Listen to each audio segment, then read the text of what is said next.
الله وبركاته. الحمد لله رب العالمين،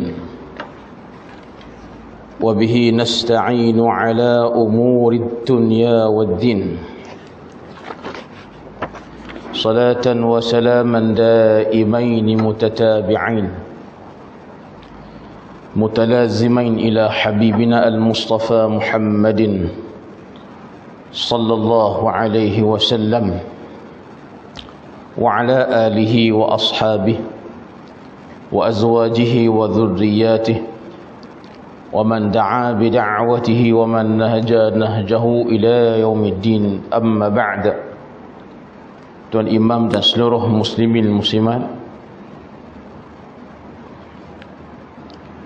semoga dirahmati Allah Subhanahu wa taala sekalian. Alhamdulillah, puji dan syukur hanya bagi Allah Subhanahu wa taala, kerana pada malam yang berbahagia ini kita masih berkesempatan untuk bertemu semula dalam kuliah bulanan Selasa malam Rabu minggu yang kedua. Dan malam ni tuan-tuan, sambungan kita ialah idaman penuntut juzuk yang pertama tentang salat.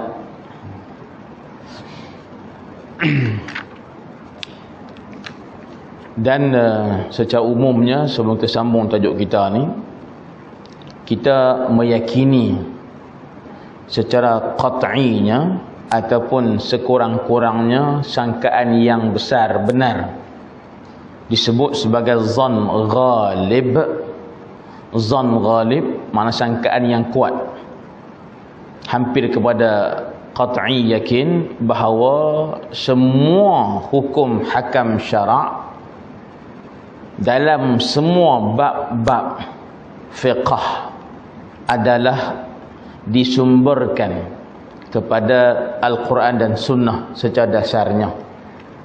Ini perkara pertama saya nak ajak semua pegang dan percaya. Walaupun tuan-tuan bila buka kitab fiqh, tuan-tuan akan dapat pada kitab tersebut akan jumpa, akan baca ayat kitab-kitab tersebut direct dengan isu yang dibincangkan, direct dengan hukum yang disebutkan. Kadang-kadangnya kitab tersebut tuan-tuan tak jumpa pun ayat Quran sepatah, tak jumpa pun hadis Nabi walaupun sepatah. Maka walaupun demikian, saya dengan tuan-tuan berpegang penuh keyakinan bahawa semua hukum itu, kesemua hukum itu adalah asal usulnya main daripada Quran dan Sunnah secara direct ataupun indirect. Bila saya duk habaq benda ni, lagu ni malam ni, tuan-tuan tertanya-tanya, apa pasal? Pasalnya ialah ada seseorang yang berceramah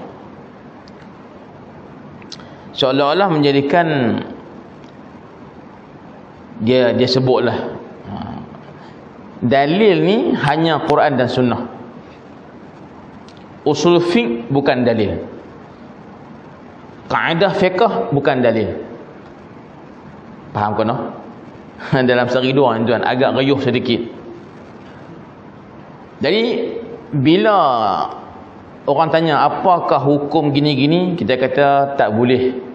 Pasal apa? Dia mudarat. Bila mudarat kena cegah. Yang kata mudarat kena cegah tu hadis ke apa? Kaedah fiqh. Kaedah. Oh, dia marah. Apa hukum? Gini. Apa dalil? Kaedah gini-gini. Dia kata dalil ni sebenarnya Quran dan Sunnah, bukan usul fiqh, bukan kaedah fiqh. Maka saya nak habaq dekat tuan-tuan bos sekalian. Contoh malam ni kita nak main masjid, itu tujuan asal kita. Sebelum tuan-tuan nak sampai ke masjid kita malam ni, antara rumah kita dengan masjid ni Ada yang 1 kilometer, ada 2 kilometer, ada yang langkah Korea pun ada. Macam saya langkah di arah. Tuan-tuan, 3 di arah langkah. Nah abang mai. Akhirnya sampai. Nak sampai tu pakai apa? Tentu abang alat kenderaan satu lah. Itu alat lagu mana kita nak sampai. Kereta, motor dan sebagainya. Tapi yang paling penting ialah kena tahu laluan. Dia punya jalan. Jalan. Nah, highway ke, jalan kampung ke, ban ke, tak ke, tuan-tuan. Dia kena tahu laluan tu. Daripada rumah kita nak pergi masjid. Tahu Masjid Sultanah Bahiyah. Duk jalan tuan-tuan Sultanah. Tahu. Tapi nak sampai ke masjid, dia kena ada jalan. Terus kanan, kiri, U-turn, naik gon, turun, akan sampai. Maka sampailah kita ke masjid. Tuan-tuan, kita tak boleh menafikan jalan-jalan tadi, jalan ban merah ke, jalan tar ke, tuan highway ke, sebagai dia adalah penunjuk. Dengan jalan-jalan itulah akhirnya kita sampai tempat tuju kita, masjid. Betul tak? Maka salah ataupun tidak, kalau saya katakan, tuan-tuan bila mai ke masjid, ini ibadat dapat pahala, alhamdulillah. Dan segala laluan tuan-tuan tadi, nah jalan besar, jalan kecil, kanan kiri, U-turn balik sebagai contoh, naik gon turun balik, kesemua laluan yang nak mai ke masjid dikira ibadat belaka.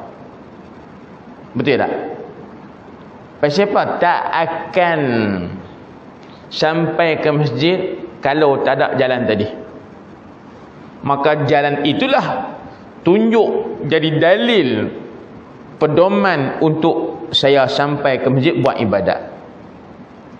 Maka syarak mengiktiraf jalan itu sebagai muqaddimah, sebagai dalil, panduan untuk kita sampai tempat tuju kita. Saya nak habaq apa? Nak habaq kena dalil ni. Dalil ni tuan-tuan sekalian, ada 2 pasien. Dengar molek lah. Dalil ni ada 2 jenis. Pertama, dalil tafsili. Dia panggil dalil khusus. Dalil ni hanya sebut satu isu sahaja secara khusus. Baik. Yang kedua, dalil ijmali. Tuan-tuan sebut dengar dengan saya, ijmali. Pelan. Ijmali.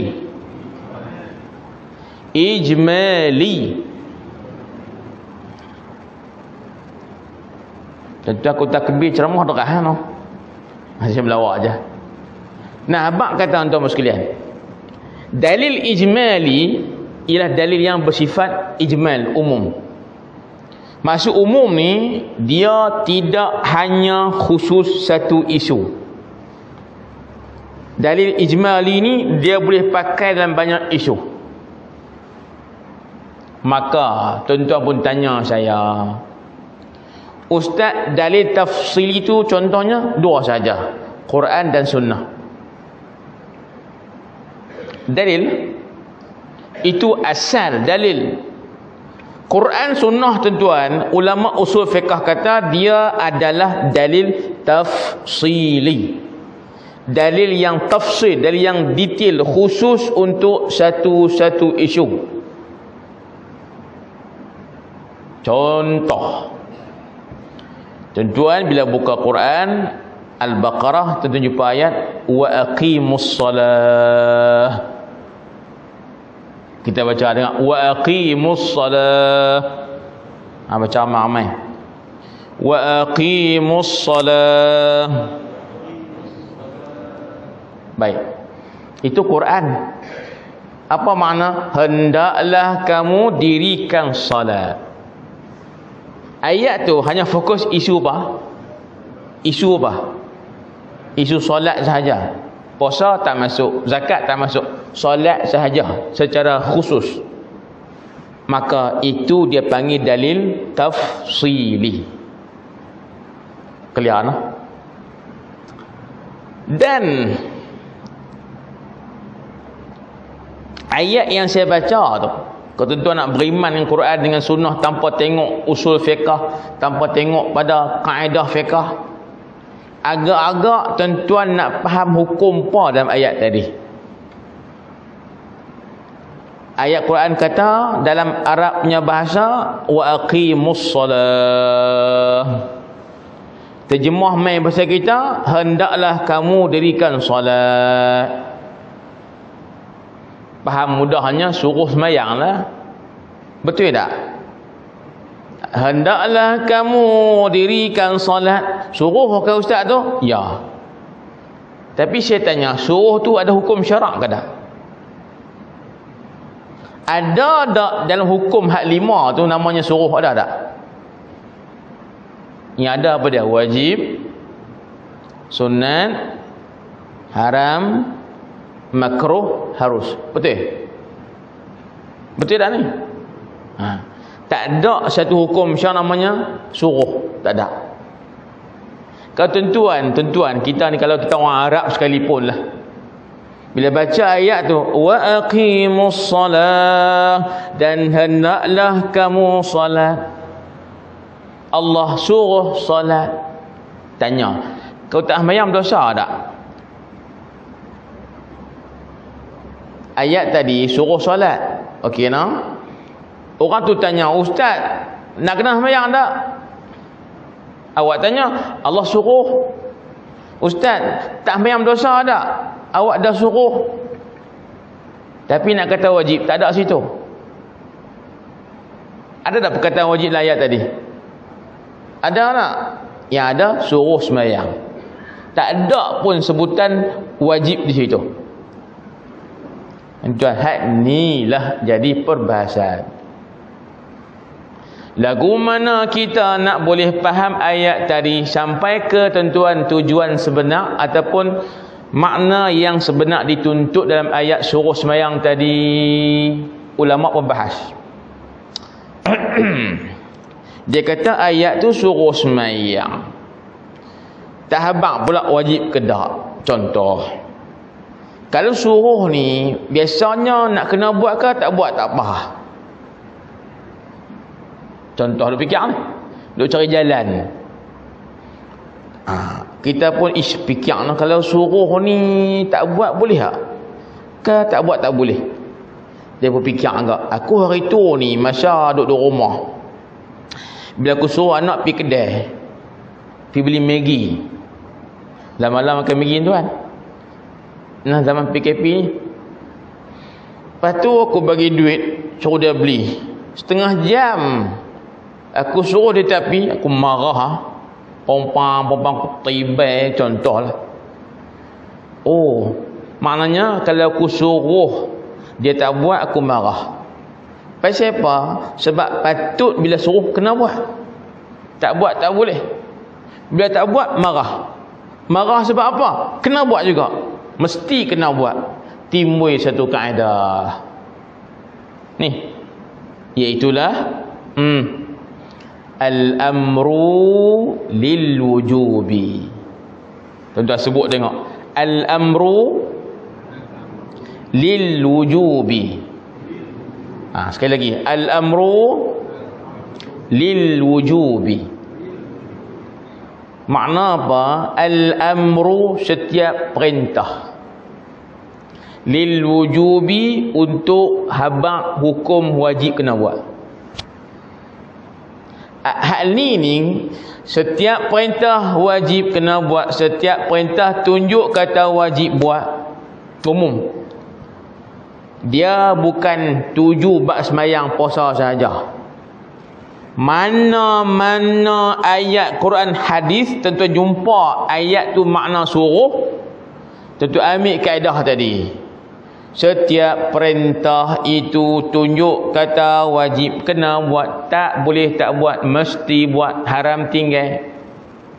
Ambil kaedah tu, letak atas mana ayat tadi, wa aqimus salah, hendaklah kamu sembahyang.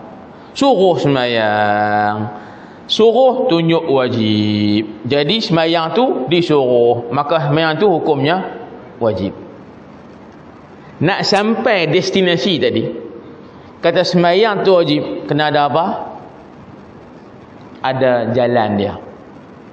Jalan itulah dikatakan dalil. Ada tu yang gayuh sahabat ni seridor ni, sahabat kita lah, mungkin kurang faham. Dia duk condemn ulama-ulama yang duk pakai ilmu usul fiqh ni.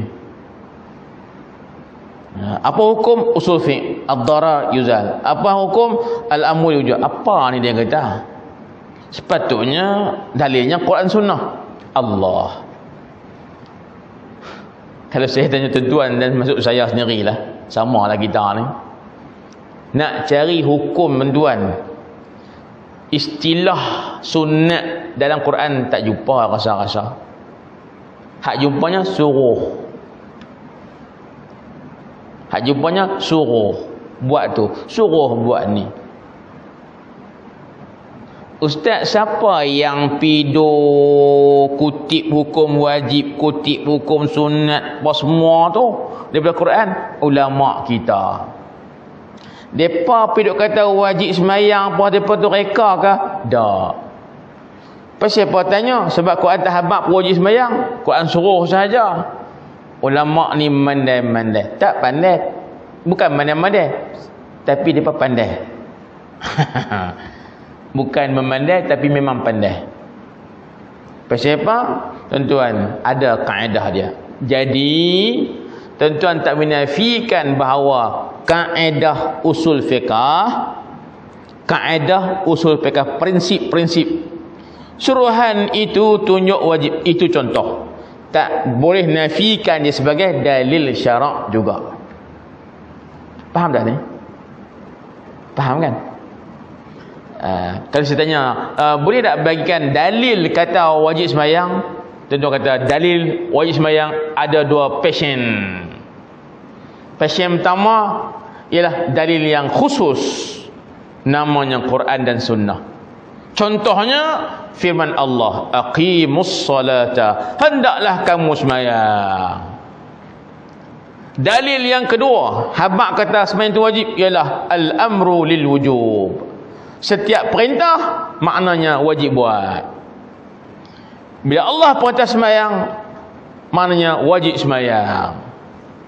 Quran pun dalil, kaedah tadi pun dalil. Tuan-tuan, itu saya nak habaq sahaja.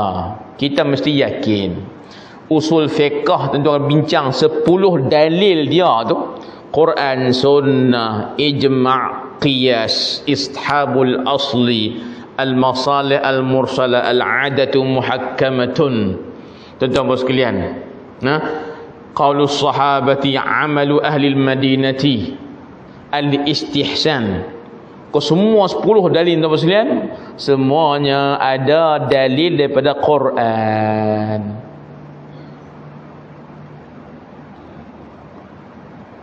Selesai. Syarat dengan keterangan yang ringkas ini, tuan-tuan boleh ambil sikitlah kepahaman bahawasanya setiap hukum syarak yang ada dalam kitab kita ni, seluruhnya, walaupun kadang-kadang tak nampak pun Quran di situ, tak nampak pun hadis, sebenarnya di belakang hukum ni ada Quran dan Sunnah, direct ataupun indirect. Boleh setuju nah? Tuan, maaf sebutlah kita kalau tuan gaya orang ni, orang bagi duduk tu mujuk alhamdulillah syukur. Depa kata yang hak jadi selaru baru ni, kalau cerdik sikit tuan, ikut cara tu Syekh Ali Jabir almarhum baru ni, Indonesia. Ya, yang meninggal 2 minggu lepas, Syekh Ali Jabir. Mesti tuan-tuan tahu punya, orang masjid tak tahu, kia leceh. Tuan, dia tuan beranak di Saudi Arabia, mengaji di Madinah, hafal Quran. Tuan-tuan tahu kalau duduk sana dia mazhab dia lah. Tapi bila tuan dia buat keputusan hijrah mai ke Indonesia, duduk di Indonesia, nikah dengan orang Indonesia, apa cerdik dia? Dia sesuaikan diri dia dengan orang tempatan. Bukan tang makan minum saja, tang pergaulan. Bahasa Melayu tang fasih lah, walaupun dia telor-telor tak payah tuan. Tapi yang lebih utama di segi hukum syarak, awak dia sebiji tuan ikut mazhab Syafi'i. Orang tanya fatwa, ikut kerajaan Indonesia, ikut fatwa. Wahai dia pun reti ulah, ada pandangan. Tapi siapa nak mengelak perseteruan, pergaduhan, tuan-tuan, dia kena cerdik lagu tu lah. Tapi kebasa tuan-tuan duk berasa faham seorang payah juga. Tuan-tuan nampak si habaq ni? Tak nampak tak apa. Tapi isu tu berlakulah sehari dua ni. Tutup tuan-tuan cerita tu.